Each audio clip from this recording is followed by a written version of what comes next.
Hello ladies and gentleman, boys and girls.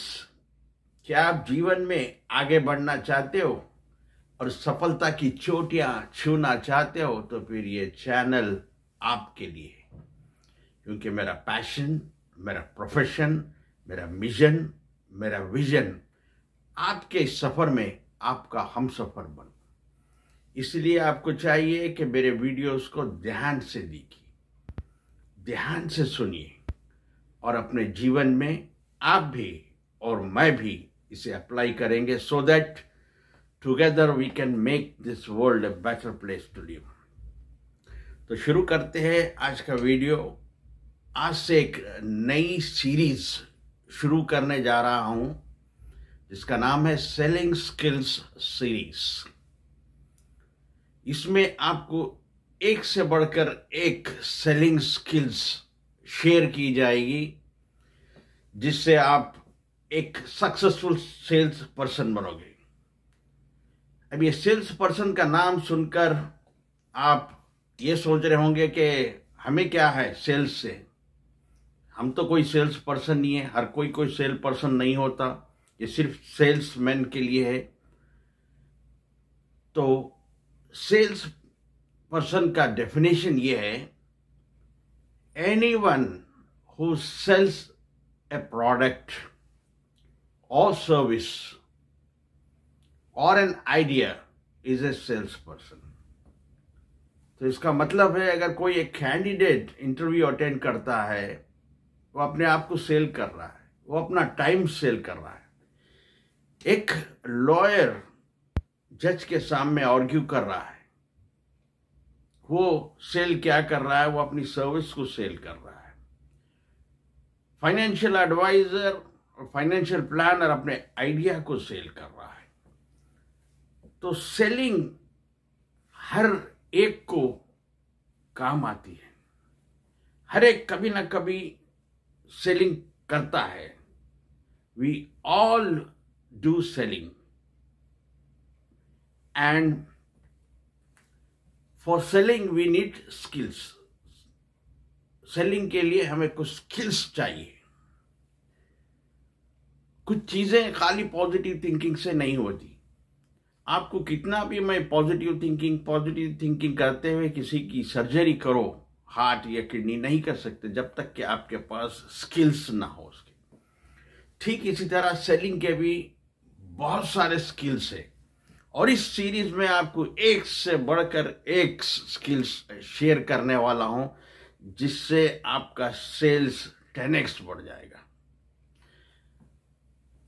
Skills, sales एक ऐसी field है जहां पर आप money, it gives money for you. Selling is 90% commitment and only 10% communication. 90% commitment means the person who is selling, जो cell कर रहा है उसे प्रोडक्ट की नॉलेज होना चाहिए। उसके अपने आप के प्रोडक्ट को, आइडिया को, सर्विस को खुद बिलीव करना चाहिए।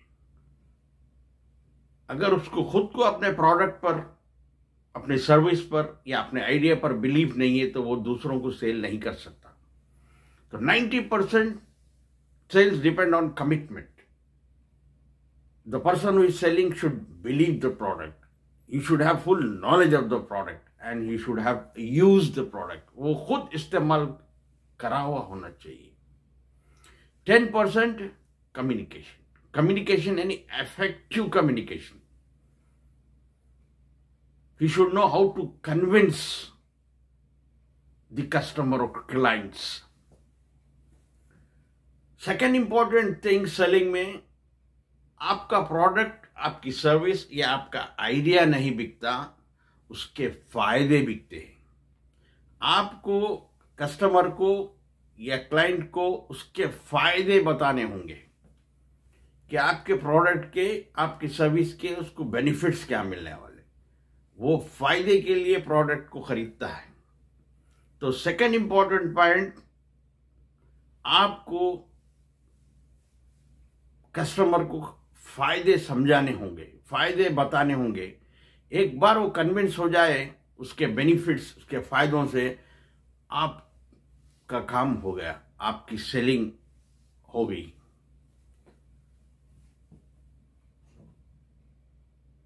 और अगर आप सेल नहीं कर पाए, if you are unable to sell your product, service और idea, it means that you are responsible.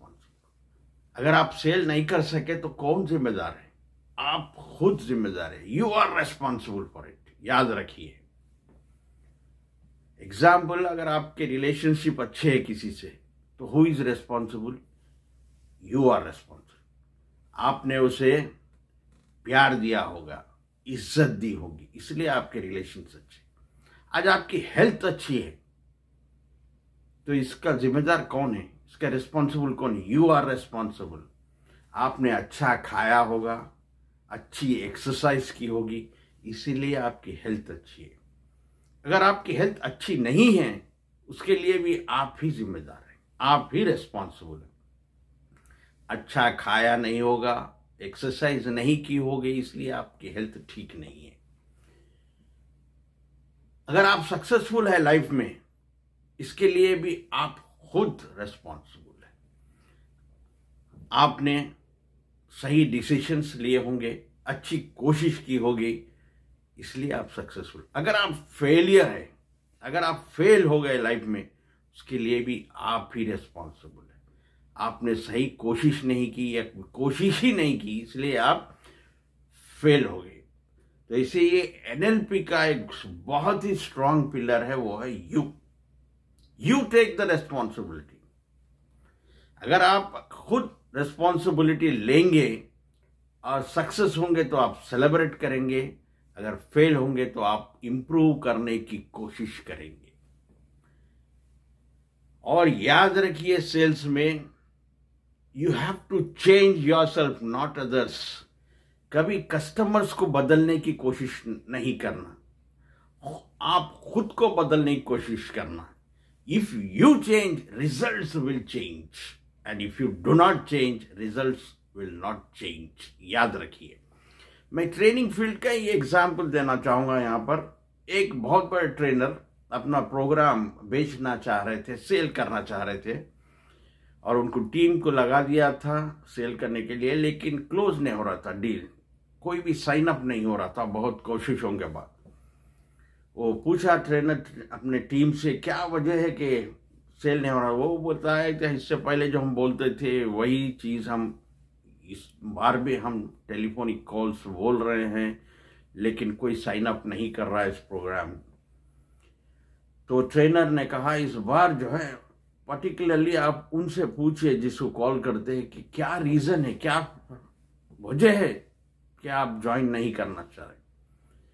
तो टीम मेंबर्स ने पूछा कस्टमर्स, क्लाइंट से, क्या रीजन है अब ये ज्वाइन नहीं कर रहे प्रोग्राम। तो मेजॉरिटी आंसर, रिप्लाईज ये आया कि हम जब फीस बनते हैं, वेन्यू के पास जाते हैं, प्रोग्राम नहीं होता, ट्रेनिंग प्रोग्राम नहीं होता, कभी वेन्यू ठीक नहीं होता। तो यहाँ पर ट्रेनर ने अपने टीम को बुलाकर अपनी स्ट्रैटेजी बदल दी और कहा, अब आप कॉल करके उनसे कहो कि 10% ऑफ द अमाउंट पे करो, साइन अप कर लो, remaining 90% you can pay at the venue के पास जहाँ प्रोग्राम हो रहा है वहाँ पर आके आप रिमेनिंग अमाउंट पे कर सकते।